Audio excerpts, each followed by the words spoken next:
Bəd xəbər gizlənmir, tezcə yaylar.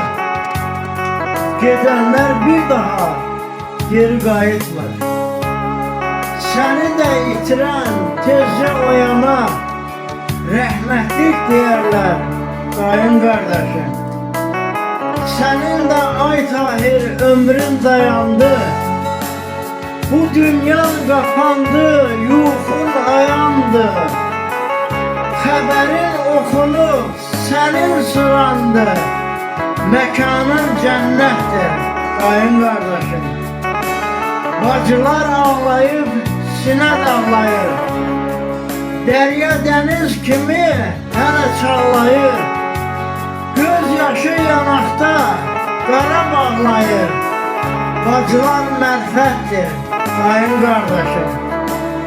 Hələ anan bilmir, xəbəri yoxdur.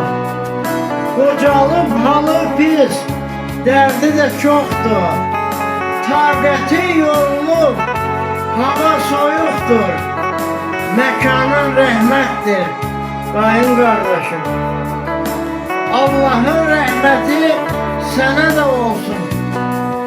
Səbir tükənsin, qəbrin nurla dolsun.